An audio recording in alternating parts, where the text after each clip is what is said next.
Hello guys, welcome to my mini blog. आज हम घूमने आए हैं रास्ते पर। ये देखो भिखारीगण यहाँ पर बैठे हैं। मैं अभी उनको पैसे दूंगा, पैसे पैसे, रुपया रुपया। ये लीजिए आप 10 रुपये, आप छोटी हैं। ये लीजिए आप 20 रुपये। ये आप लीजिए सब को। भिखारी है, थैंक यू भी नहीं बोल रहे। Thank you Baba, thank you.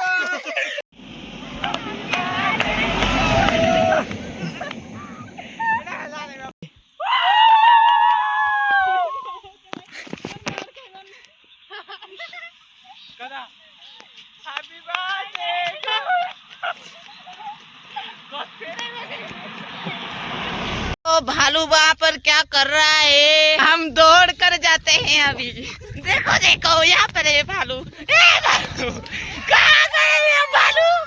भालू वो पर, यहाँ पर है। देखो भालू, यहाँ पर भालू है। भालू भागो, सब लोग भागो, डोडो डोडो।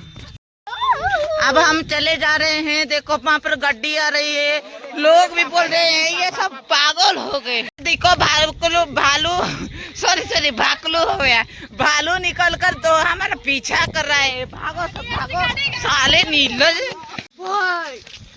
अब हम चले जा रहे हैं। देखो घर सब चले जा रहे हैं। हमारा ब्लॉग खत्म हो गया है। Bye bye, Tata.